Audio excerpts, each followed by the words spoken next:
Welcome to Thursday Theological Thought. I'm so glad you joined me today.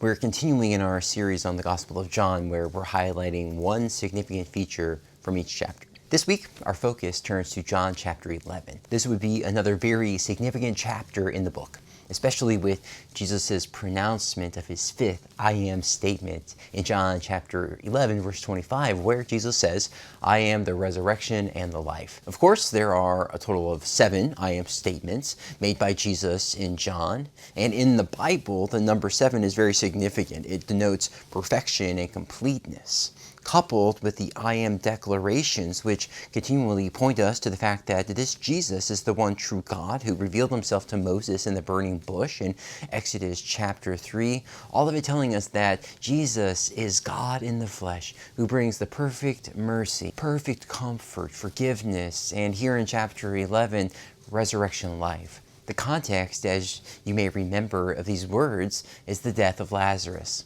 Jesus was friends with a family who lived in Bethany, approximately 2 miles east of Jerusalem. Lazarus had 2 sisters, we're told, named Mary and Martha, and in time, Jesus receives word that Lazarus has died. And then, in both word and deed, Jesus makes clear that he is indeed the resurrection and the life. In terms of Jesus' words, the high point of his speaking comes in verses 25 and 26. These words are spoken to Martha, who he's in conversation with at the time. Jesus had just arrived in Bethany to awaken Lazarus, as he told his disciples he was going to do in verse 11. Martha confronts him in verse 21, asking him, Lord, if you had been here, my brother would not have died. And Jesus' climactic words are spoken to her. Jesus said to her, I am the resurrection and the life. Whoever believes in me, though he die, yet shall he live. And everyone who lives and believes in me shall never die. This is why Jesus came to Bethany, so that you may know that all who believe in him, even though they die physically, will yet have the life that Jesus comes to bring, eternal life. The hope and promise of resurrection life. And then he displays his glory as the one who has power over death. He bids Lazarus to come out of the tomb, and Lazarus rises from the grave. John wants you to know something that goes beyond those present at Bethany that day, beyond the family of Lazarus, and is bigger than simply what happens even to Lazarus himself. One commentator succinctly puts the main point of what Jesus does for Lazarus this way. Lazarus, as one who died and was raised again, has become an image of the final resurrection from the dead of all the faithful. What I hope you can see then is that what happens for Lazarus points us ahead to what lies in store for you and all who believe in Jesus. The early church father, Cyril of Alexandria, he puts an even finer point on this idea in the following way.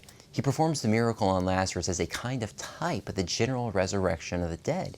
He sets forth what he did for one person as a beautiful image of what is more general and common. We believe that the judge will come, and we understand that there will be a cry of a trumpet, as Paul says, commanding those lying in the ground to rise again. That's the greater wonder, beauty, majesty, and comfort that comes from this episode in the life and ministry of Jesus. In both word and deed, he displays the glory of God to save his people and to grant us new, eternal resurrection life. He did it for Lazarus, and in an even greater way, he will do it for you as well. That's his promise. And by his death and very own resurrection, he guarantees victory over sin and death for you. That's our Thursday Theological Thought. I'm so glad you joined me today, and I invite you to like and subscribe and to also leave a comment about something that stands out to you from this episode, whether startling, comforting, or otherwise. Christ's peace be with you.